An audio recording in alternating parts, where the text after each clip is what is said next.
भी given area से कितनी फील्ड लाइंस जा रही है, इसी को हम डिफाइन कर देते हैं उस जगह का electric flux.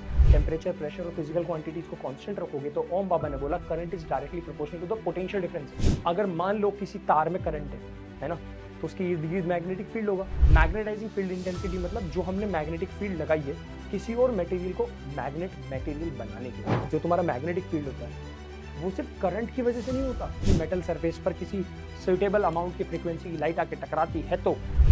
Hi, I know बहुत सारी प्रॉब्लम्स है ना। अभी ये पता चल रहा है कि ये वाले टॉपिक भी थे 12th बोर्ड्स में। अच्छा, ये डेरिवेशन भी थी, ये वाला ग्राफ भी था। तुम्हारे जितने भी डाउट्स हैं सारे, तुम्हारे एटीबीएस सारे एक एक करके धुल धुल के चुन चुन के मारेंगे। और तुम्हारे बोर्ड एग्जाम आने तक ना बस तुम लोगों को खुद पे भरोसा रखना है और हाँ, पढ़ाई करते रहना है। जो भी छोटी छोटी दिक्कतें ना उन्हें खत्म करना है। अभी तुम्हारे एग्जाम आने से 10 दिन पहले सब खत्म हो चुका होगा। अब तुमने मुझे बोला था एटीबीएस सारी डेरिवेशंस की एक अलग वीडियो दे दो, ऑलरेडी दे चुका हूं, सर्च तो करो मेरे भाई। तुम लोगों को सारी ग्राफ की वीडियो चाहिए थी, ऑलरेडी मिल जाएगी, देख लो, मिल चुकी है बल्कि, सर्च तो करो। और आज तुम्हें मैं बहुत सारे लॉज और कुछ डेफिनेशंस इसके अंदर देने वाला हूं जो इंपॉर्टेंट है, और कुछ टॉपिक्स भी बताऊंगा। तो बस शुरुआत करते हैं बिना किसी बात के, ठीक है। तो चलो भैया, सबसे पहले आता है Coulomb's law. Coulomb's law basically क्या कहता है? दो चार्ज के बीच में लगने वाली फोर्स के बारे में बात करता है। वो अट्रैक्टिव, रिपल्सिव दोनों हो सकती है। ये बात तुम्हें पता है कि मुझे बीच बीच में पानी पीना जरूरी है। हाँ, कोई बच्चे पूछेंगे क्यों? चलो ठीक है, तो मान लो एक चार्ज रखाइए, एक चार्ज रखाइए, ठीक है, डिस्टेंस है x। तो अगर ये दोनों चार्जेस वैक्यूम में रखे हैं तो फॉर्मूला होता है 1/4 pi epsilon not q1 q2 upon distance का स्क्वायर। लेकिन यही चार्ज अगर मीडियम में रखें, किसी पानी, तेल, खिचड़ी, हाँ खिचड़ी, समोसे के तल तेल, 1/4 pi epsilon naught epsilon r, formula होता है ये, याद रखोगे। यहां पर ये एप्सिलॉन आर क्या होता है? इसको बोलते हैं क्या बोलते हैं? Relative permittivity. एप्सिलॉन नॉट होता है परमिटिविटी ऑफ वैक्यूम और ये होता है रिलेटिव परमिटिविटी, याद रखोगे, है ना। इसी को आगे चल के हम डाइलेक्ट्रिक कांस्टेंट छोटा वाला के लिखेंगे सेकंड चैप्टर के अंदर, कैपेसिटेंस वाले के अंदर। ये बहुत बच्चों को नहीं पता होता, ठीक है। ये रहा तुम्हारी पहली डेफिनेशन। इसके बाद अरे हाँ, कोई भी नोट्स की दिक्कत होगी ना, सब तुम्हें टेलीग्राम पे मिल जाएंगे, मेरा पर्सनल ग्रुप है। और तुम्हारे लोगों के आगे सीयूईटी के एग्जाम है ना, तुम्हारे एटीबी वहां तक साथ देंगे, तुम्हारा टेंशन मत लेना, ठीक है। तो सब तुम्हें यहाँ पे मिल जाएगा, स्कैन करके इसे ज्वाइन कर सकते हो तुम। आगे आ जाओ, इलेक्ट्रिक फ्लक्स। इसके बाद अब इलेक्ट्रिक फ्लक्स क्या है? कोई भी गिवन एरिया से कितनी फील्ड लाइंस जा रही है, इसी को हम डिफाइन कर देते हैं उस जगह का इलेक्ट्रिक फ्लक्स। फॉर्मूला होता है फ्लक्स, इस सिंबल से डिनोट करते हैं फाई ई डॉट ए। अब ये दोनों ही वेक्टर है, इलेक्ट्रिक फील्ड तो वेक्टर है, एरिया भी वेक्टर होता है। एरिया वेक्टर की डायरेक्शन होती है परपेंडिकुलर टू द सरफेस। तो जब ये डॉट हटाओगे तो cos थीटा आता है। ये थीटा क्या है? इन दोनों के बीच का एंगल। डेफिनेशन क्या है तुम्हारी भाई? डेफिनेशन तुम्हारी है, अच्छा मैंने बताई दी, number of some field, electric field and passing through a given area is known as electric flux of that area. आ जाओ भाई आगे।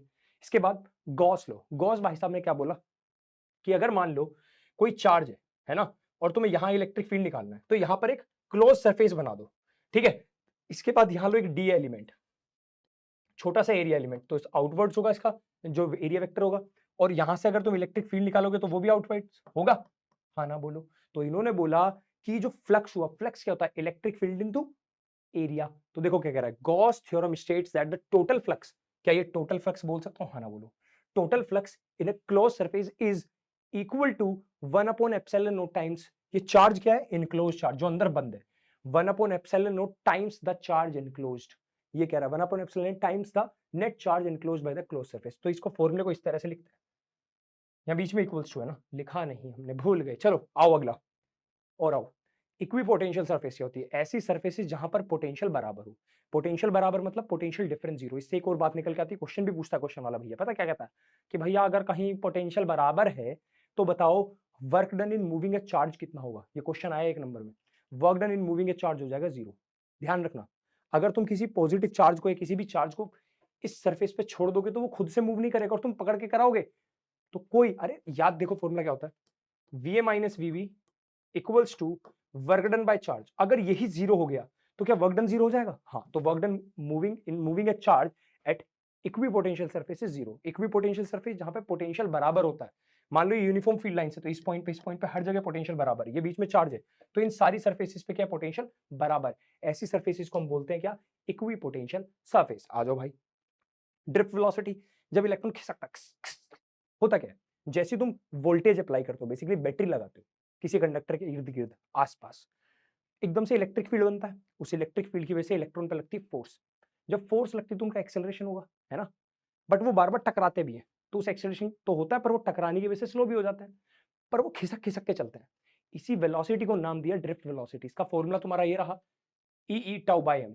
डेरिवेशन जिसको देखनी मैंने कराई हुई है तुम्हारी ओल्ड डेरिवेशन वाली वीडियो में, और विजेता क्लास के अंदर भी कराई हुई है तुम्हारी एटीवी है, ठीक है। 1 2 3 एंड गो। इसके बाद आ जाओ ओम बाबा गलो। ओम बाबा ने क्या बोला कि आई प्रोपोर्शन होता है वी के। अगर तुम टेम्परेचर फिजिकल क्वांटिटीज को कांस्टेंट रखोगे, टेम्परेचर प्रेशर और फिजिकल क्वांटिटीज को कांस्टेंट रखोगे, तो ओम बाबा ने बोला current is directly proportional to the potential difference. ये डेल्टा वी है बेसिकली, पोटेंशियल डिफरेंस है, सिर्फ पोटेंशियल नहीं, पोटेंशियल डिफरेंस। जब तुम प्रोपोर्शनल का साइन हटाते हो, यहां पे कांस्टेंट आता है अपॉन में आर, ये फॉर्मूला है। लेकिन इस फॉर्मूले को ऐसे भी लिखा जाता है v equals to I R. तो हम ग्राफ भी बनाते हैं इस फॉर्मूले में। देखो वैसे मैंने ग्राफ वाली वीडियो में कराया, यहां ले लो i, यहां ले लो v। तो ये जो लाइन है ये 1 अपॉन आर के बारे में बताती है, यानी ये जो स्लोप है ये बताता है 1 अपॉन रेजिस्टेंस के बारे में। जो भी आंसर आएगा 1 अपॉन में आर। लेकिन अगर तुम ग्राफ बनाओगे v और i, ये v है i, तो ये जो लाइन है इसका जो स्लोप है, स्लोप बताएगा रेजिस्टेंस के बारे में। ये बात ध्यान रखना, आर फॉर रेजिस्टेंस लिख लेना भाई, ठीक है। ये रहा तुम्हारा ओम्स लॉ, यानी I is proportional to V, बस यही। इसके बाद किरचॉफ बाबा ने क्या बोला, किरचॉफ बाबा ने दो लॉ दिए, एक जंक्शन लॉ जिसमें करंट के बारे में बातचीत की उन्होंने, दूसरा दिया उन्होंने लूप रूल। लूप रूल और जंक्शन लॉ क्या एक बार बताते हैं तुम्हें, सुनो जरा। मान लो यहां से करंट आया I1, यहां से करंट आया I2, ठीक है भाई, और यहां से करंट आ गया I3, और यहां से करंट आया I4, और यहां से करंट निकल गया इधर I5। तो बोला इन्होंने कि जितना करंट एंटर करता है जंक्शन पर उतना ही निकल जाता है, तो जंक्शन पर करंट होना चाहिए जीरो। तो इन्होंने बोला I1 plus I2 plus I3 plus I4 क्या सब बराबर है I5 के? हाँ ना बोलो। क्या I5 को उठा के इधर ले आऊं तो माइनस में आएगा, इधर बचेगा जीरो। ये जंक्शन लो। लूप रूल क्या कहता है, देखो ये बैटरी है, ये बैटरी वोल्टेज, बैटरी जो भी रेजिस्टेंस लगा दिए, कह रहा है यहां पर VA पोटेंशियल, यहां VB, कह रहा है यहां जाता है जैसे वोल्टेज ड्रॉप होगा फिर यहां ड्रॉप होगा, घूम का होगी। तो इस लूप में जो वोल्टेज का समीशन, वोल्टेज जो ऐड करके तुम टोटल लिखोगे वो इक्वल्स टू जीरो आएगी, है ना। मैंने तुम्हें किरचॉफ लॉ के लिए पता है एक अलग से वीडियो बनाई, बस इतना सर्च कर लेना, अक्षय त्यागी सर किरचॉफ लॉ। एक 5 मिनट की वीडियो बनाई जिसमें पूरा डिटेल में तुम्हें इसके ट्रिक समझाइए, कैसे क्वेश्चन सॉल्व होंगे। एक बढ़ोतरी घटोतरी कॉन्सेप्ट है जो समझाया तुम्हारे टीवी में। अच्छा एक और बात, जितने भी बच्चों को इस टाइम पे बहुत डिमोटिवेशन हो रहा है ना, बस मैं तुम लोगों से एक बात बोलूंगा, जितनी चीजें मैं तुम्हें दे रहा हूँ वो तो तुम पढ़ ही रहे हो, क्लासेस फॉलो करो, मतलब अच्छा मुझे एक चीज बहुत बेकार लगी, विजेता जब स्टार्ट हुआ था ना बहुत सारे बच्चे इतने एक्साइटेड थे, पढ़ भी रहे थे, लेकिन हर बार यही होता है, कोई भी नई वीडियोस नई सीरीज आती है ना, स्टार्टिंग में तो हर बच्चा पढ़ना चाहता है, लेकिन दूसरी तीसरी क्लास तक गायब, वो मोटिवेशन खत्म हो जाता है। इसलिए मैं बोल रहा हूँ पहले अपना मोटिवेशन ढूंढो कि तुम क्यों पढ़ना चाहते हो, और खुद पे भरोसा करना शुरू करो। मुझे पता है तुम जब पहला चैप्टर छोड़ देते हो ना तो भरोसा खो जाता है, फिर सेकंड चैप्टर में समझ में आएगा। तो अगर तुमने कोई चैप्टर छोड़ दिए तो पहले उन्हें जल्दी से पढ़ो, फिर रेगुलर आ जाओ लाइव क्लासेस में, ठीक है। चलो आ जाओ, इसके बाद आ जाओ भाई, बायट सेवर्ट्स लॉ।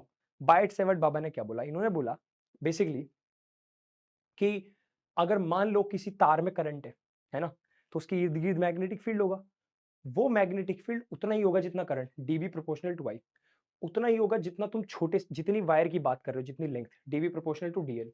किस एंगल पर है ये भी डिपेंड करेगा, कितनी दूर है ये भी डिपेंड करेगा, है ना। तो यहां से एक फॉर्मूला भी आता है, dB equals to mu naught upon 4 pi I D L sine theta upon में डिस्टेंस का स्क्वायर। ये फॉर्मूला भी आता है, ये तुम्हारा बाइट सेवर्ट बाबा ने फॉर्मूला दिया था। और ये जो थीटा होता है ना, ये डीएल और आर के बीच होता है, याद रखना।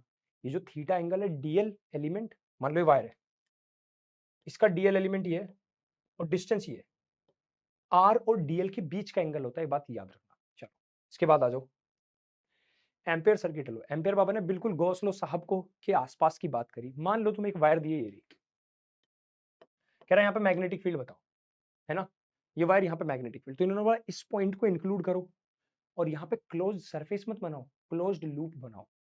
ये क्लोज लूप है ना। क्या एक सर्कल है ये, क्या एक सर्कल है, हाँ ना बोलो। यानी इसके इर्द गिर्द एक सर्कल बना दिया। क्या ये वायर इस सर्कल के हर पॉइंट से बराबर दूरी पे देख लो, है तो देख लो, यहां पे एक एलिमेंट लो डीएल, है ना, ये डीएल उसकी डायरेक्शन वही ले लेना जो, देखो ये करंट की डायरेक्शन है, तो डीएल की डायरेक्शन देखो, ये क्या लूप ऐसे जा रही है अंदर की तरफ, है ना, अंदर की तरफ देख लो भाई यार, ए भाई, है ठीक है। मैग्नेटिक फील्ड देखो, करंट इधर, मैग्नेटिक फील्ड भी अंदर, यहां मैग्नेटिक फील्ड भी अंदर है, क्रॉस का मतलब होता है अंदर, और डीएल भी अंदर है, तो दोनों के बीच में 0 डिग्री बन रहा है। ज्यादातर 0 डिग्री और 180 डिग्री बनेगा, देख लेना। तो इन्होंने बोला जैसे वहां पे क्या था, EDA याद है, इक्वल्स टू, वहां नीचे एप्सिलॉन नोट था, यहाँ ऊपर म्यू नोट है। इस म्यू नोट को बोलते हैं परमिएबिलिटी, याद रखना, वहां परमिटिविटी था, परमिएबिलिटी था। नीचे रहेगा एप्सिलॉन नोट और ऊपर था चार्ज, इसमें उल्टा है बस, चार्ज की जगह करंट आ गया ऊपर, यहां म्यू नोट ऊपर था, वहां एप्सिलॉन नोट नीचे था, बस इतना। यहां मैग्नेटिक फील्ड है, वहां इलेक्ट्रिक फील्ड था, यहां लेंथ एलिमेंट है, यहां वहां चार्ज एरिया एलिमेंट था। ये छोटी सी बात याद रखना। हमारा पाइन गिर गया भाई, पाइन आ गया। जो कूलम्ब्स लॉ फॉर मैग्नेटिज्म, देखो जो तुम्हारे मैग्नेट्स होती है ना, इनके जो पोल्स होते हैं, एक को मैंने M1 बोल दिया, एक को M2, ये पोल की स्ट्रेंथ बताते हैं। जैसे चार्ज की ताकत, चार्ज होता है Q1 Q2, ऐसी पोल्स की स्ट्रेंथ M1 M2 बताता है, ठीक है। अब इन्होंने क्या बोला, इनके बीच में डिस्टेंस, चलो ये एक मैग्नेट है, अच्छा सुनो, मान लो एक मैग्नेट ये है, इसका पोल MM, दोनों की बराबर ताकत होती है। दूसरी मैग्नेट है ये, इसे M1 M1 दे दो। एक दूसरी मैग्नेट है M2 M2, कह रहा है इन दोनों के बीच में दूरी है मान लो R, इनकी बात कर रहा है ये, उन्हें भूल जाओ, सिर्फ इन दोनों की बात कर रहा है। कह रहा है इनके बीच की जो फोर्स होती है, फोर्स प्रोपोर्शनल होती है पहले की मैग्नेटिक स्ट्रेंथ दूसरे की मैग्नेटिक स्ट्रेंथ अपॉन डिस्टेंस का स्क्वायर। प्रोपोर्शनल हटाओगे तो तुम्हारा म्यू नॉट अपॉन वो ही आ जाएगा, तुम्हारा कांस्टेंट, ठीक है, म्यू नॉट अपॉन 4 पाई, ठीक है। इसके बाद देख लो आगे, आगे देखो क्यूरीज लो। क्यूरीज बाबा ने क्या बोला, तुम्हें याद है, दो चीजें पढ़ाई हुई हैं जिन्होंने बच्चों ने मुझसे पढ़ा हुआ है, मैंने वन शॉट भी दिए और तुम्हें बाकी विजेता भी दिया था, है ना। वन शॉट भी मैंने तुम्हें दिए 12th के प्रोवाइड किए, जिन बच्चों ने देखी उनके लिए बता रहा हूँ। दो चीजें पढ़ी थी, एक पढ़ी थी मैग्नेटाइजिंग फील्ड इंटेंसिटी, इसको हम H लिख देते हैं। मैग्नेटाइजिंग फील्ड इंटेंसिटी मतलब जो हमने मैग्नेटिक फील्ड लगाई है किसी और मटेरियल को मैग्नेट मटेरियल बनाने के लिए, ठीक है। एक होती है intensity of magnetization, sorry sorry sorry, हाँ इंटेंसिटी ऑफ मैग्नेटाइजेशन, इसको आई से लिखते हैं, इसको आई और एम दोनों से लिख देते हैं, एम से भी लिख देते हैं और आई भी लिख देते हैं, याद रखोगे। ये इंटेंसिटी का मतलब है कि वो खुद कितना मैग्नेटाइज होना चाहता है। ऐसे मान लो मैं सबको पढ़ाना चाहता हूं बराबर, ठीक है, तो मैं हूं मैग्नेटिक फील्ड इंटेंसिटी, मैं लगा रहा हूं इंटेंसिटी ऑफ मैग्नेटाइजेशन, तुम कितना पढ़ना चाहते हो पूरा। तो इन्होंने क्या बोला, क्यूरीज ने क्या बोला कि जो तुम्हारी इंटेंसिटी ऑफ मैग्नेटाइजेशन है ये प्रोपोर्शनल होती है जितना तुमने फील्ड लगाया डिवाइडेड बाय टेम्परेचर। याद रखना ये, जैसे ही तुम प्रोपोर्शनल हटाओगे यहाँ पे क्यूरीज कांस्टेंट आता है C, याद रखोगे बात, हाँ ना बोलो। चलो भाई, ये ससेप्टेबिलिटी है। एक और लॉ दिया था इन्होंने, क्या दिया था कि जो ससेप्टेबिलिटी होती है उसके इनवर्सली प्रोपोर्शनल होता है टेम्परेचर। टेम्परेचर देखो, ससेप्टेबिलिटी अच्छी मतलब, इसका मतलब ससेप्टेबिलिटी का मतलब मानो कितना अच्छा मटेरियल है वो बताती है, मैग्नेटिक मटेरियल कितना अच्छा है, ये इनवर्सली होता है। तो अगर तुम प्रोपोर्शनल हटाओगे तो यहाँ पे आता है क्यूरीज कांस्टेंट अपॉन टेम्परेचर, ये भी एक लॉ है, लिख सकते हो, तुम्हारी मर्जी है। श्रद्धा इच्छा है कामना लालसा कांक्षा, ये मैंने पूरा लिख दिया है, ठीक है। इसके बाद फेरेडे बाबा ने क्या लॉ दिया, फेरेडे बाबा ने बोला कि जब भी कोई रिलेटिव मोशन होगा बिटवीन मैग्नेट और बिटवीन अ लूप, कोई क्लोज लूप है ये रही, और यहां पे एक मैग्नेट है, चाहे तो तुम इसे मूव कराओ चाहे तुम इस मैग्नेट को मूव कराओ आगे पीछे, तो इससे क्या होता है, इस लूप का फ्लक्स चेंज होता है, लूप के ऊपर आने वाली मैग्नेटिक फील्ड लाइन चेंज होती है। तो बस तुम्हें मैग्नेटिक फील्ड लाइन किसी तरह फ्लक्स चेंज करना है, चाहे तुम लूप का एरिया कम ज्यादा कर दो, चाहे मैग्नेटिक फील्ड कम ज्यादा कर दो, चाहे एंगल घटा बढ़ा दो, कुछ भी करके तुम्हें क्या करना है, बस मैग्नेटिक फ्लक्स चेंज करना है। अगर ऐसा हो गया तो करंट पैदा हो जाता है, उसको बोलते हैं ईएमएफ इंड्यूस्ड होना। वो ईएमएफ इंड्यूस्ड बराबर होता है, ये क्या लगाया बार, मतलब तुम्हें सिर्फ मैग्नीट्यूड की बात हो रही है, ये होता है D phi over D T. ये फाई क्या है, मैग्नेटिक फ्लक्स की बात हो रही है।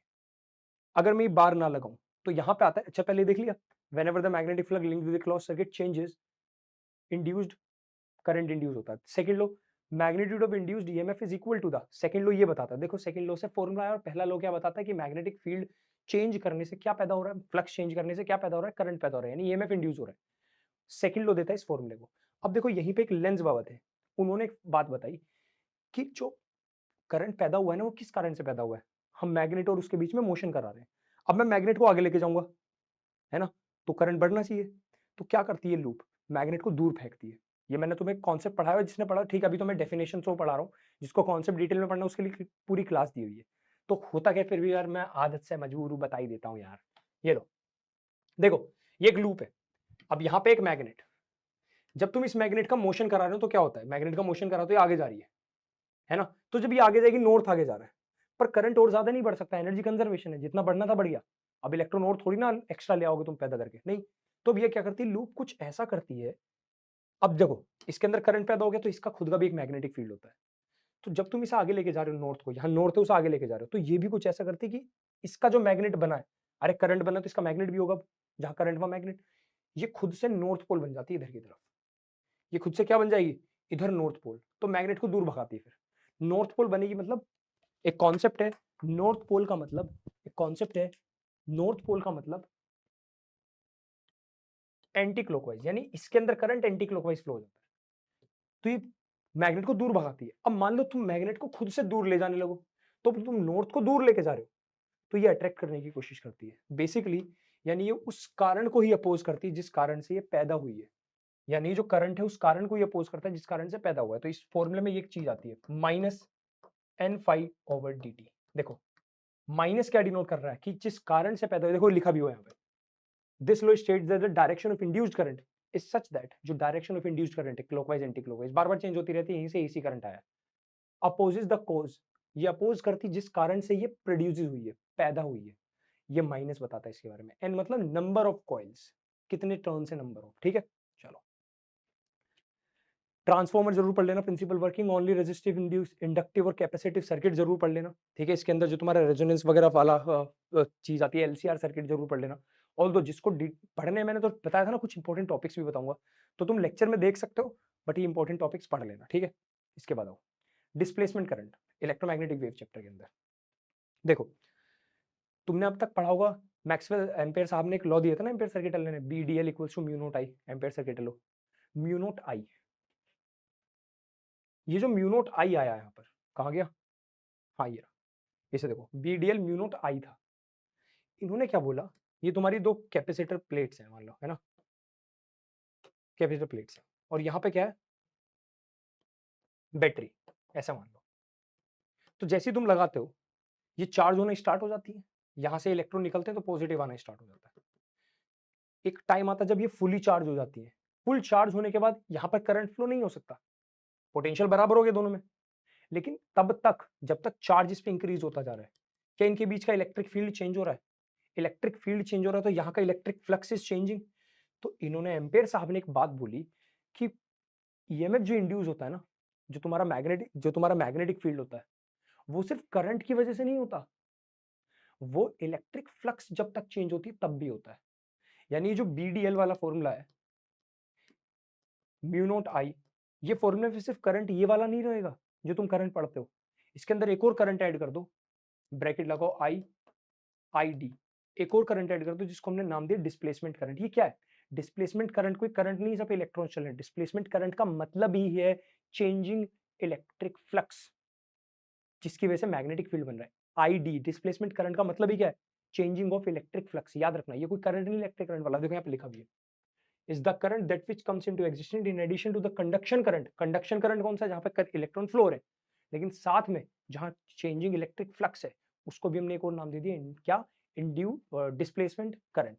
अब एक बात देना, यानी मैग्नेटिक फील्ड सिर्फ उसकी वजह से नहीं जहां इलेक्ट्रॉन चल रहे हैं, सिर्फ आई नहीं आएगा यहाँ पे, साथ में इसकी वजह से भी इलेक्ट्रिक फील्ड होता है, वो मैग्नेटिक फील्ड होता है। जब जब इलेक्ट्रिक फ्लक्स कहीं चेंज हो रहा है तो वहां पर भी मैग्नेटिक फ्लक्स, मैग्नेटिक फील्ड होता है, याद रखना, ठीक है। तो इन्होंने ये दिया डिस्प्लेसमेंट करंट का फॉर्मूला एप्सिलॉन नॉट, है ना, ये क्या लिखा है, change the rate of change of electric flux, इसका मतलब है इलेक्ट्रिक फ्लक्स चेंज हो रहा है, ठीक है। फ्लक्स पता ही तुम्हें ए इंटू ए होता है, बाकी ये तुम्हारा correction form of modified formula of ampere circuit law है। चलो चार लॉज दिए ना, गॉस लॉ ऑफ इलेक्ट्रोस्टैटिक्स दिया था, बताइए तुम्हें क्यू अपॉन एप्सिलॉन, फिर गॉस लॉ फॉर मैग्नेटिज्म जिसमें जीरो आता है, क्योंकि Gauss law for magnetism DDS लिखो यहाँ पे, हाँ।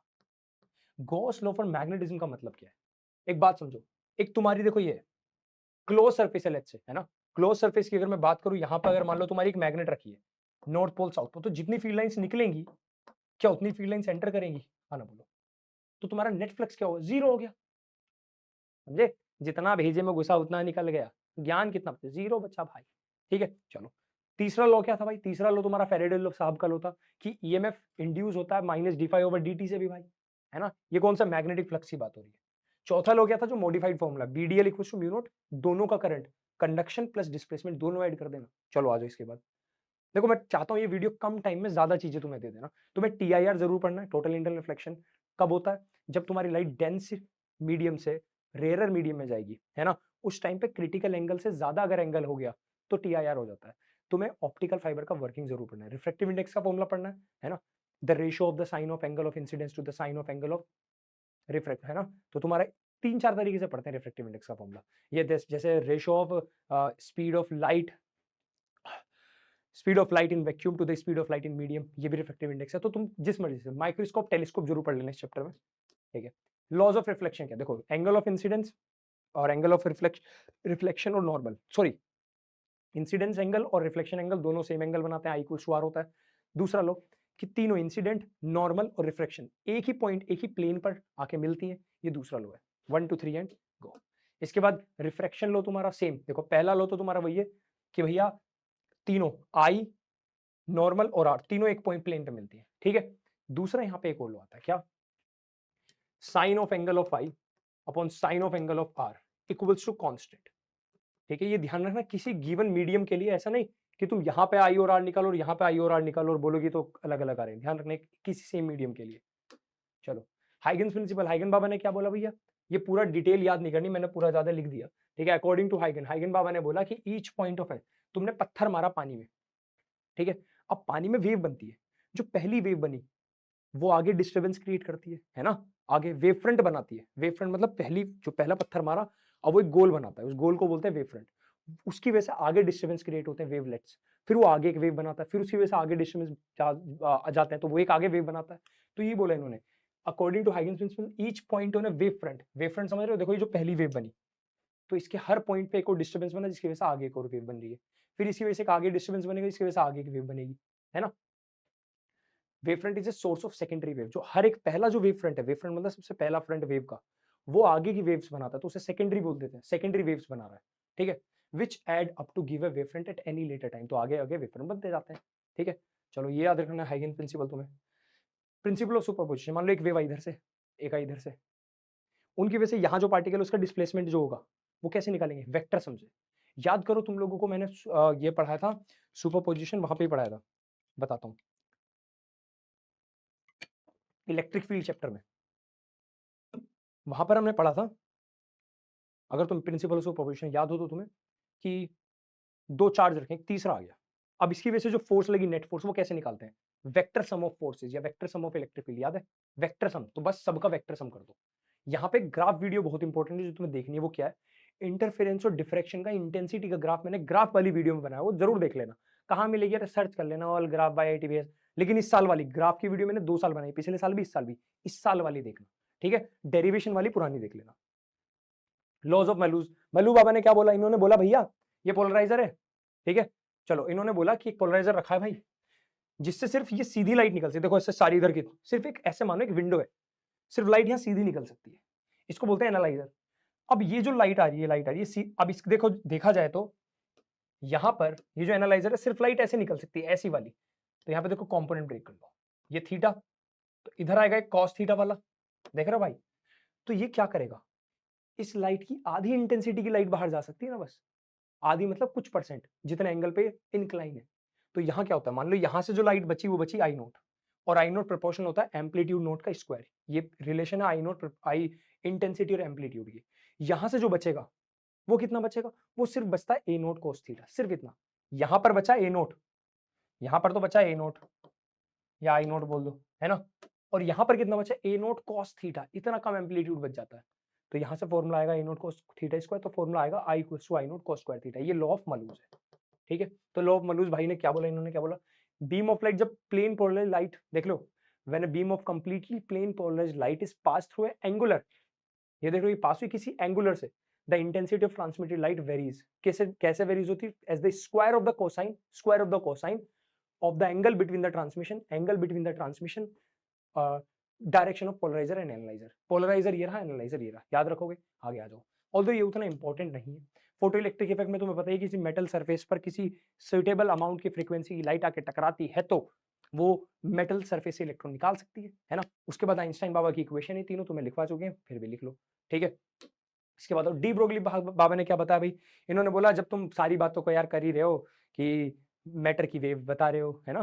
तो इन्होंने मैटर वेव्स के बारे में बता दिया था। इन्होंने क्या बोला था कि लैम्डा इक्वल्स टू, तुमने पढ़ा, तुमने फोटोन की वेवलेंथ निकाल दी, तो लैम्डा इक्वल्स टू क्या होता है, तुमने h अपॉन p बता दिया, है ना? तो p equals to the mv होता है। तो इन्होंने मैटर वेव्स के बारे में बता दिया, नहीं जितने मैटर है उनकी भी तो वेवलेंथ हो सकती है, डी ब्रोगली वेवलेंथ इसको बोलते हैं। ये इनकी हाइपोथेसिस है। The waves associated with material particle, जो मैटर के, कि मैटर की जो वेव्स, जो मैटर को ही हमने क्या मान दी कि मैटर भी वेव्स की तरह एक्ट कर सकता है, इन्हीं वेव्स को नाम दिया गया डी ब्रोगली वेव्स, और फॉर्मूला डी ब्रोगली वेवलेंथ का ये रहा। ठीक है, आ जाओ इसके बाद मास डिफेक्ट।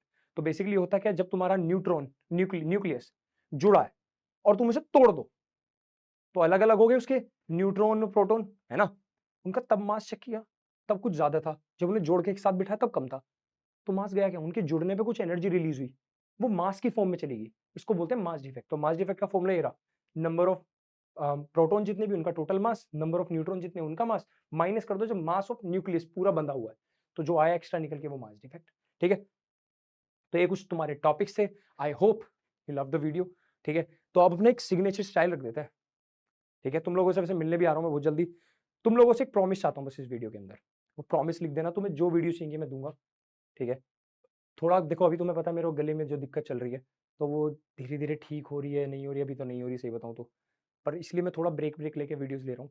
ठीक है, तो तुम्हें जो भी चाहिएगा मुझे बता देना, बस प्रॉमिस कर देना। ये भैया हम खुद में बिलीव रखेंगे, इस चीज़ का प्रॉमिस करते हैं, और पेपर में फोड़ के आएंगे और रिजल्ट सेलिब्रेशन में आपसे मिलने आएंगे। ठीक है, चलो बाय बच्चों, love you, bye bye, tata, see you and take care. बिना देखो छोटे टाइम में बड़ा धमाका मिल गया तुम्हें, छोटा पैकेट बड़ा धमाका, बाय।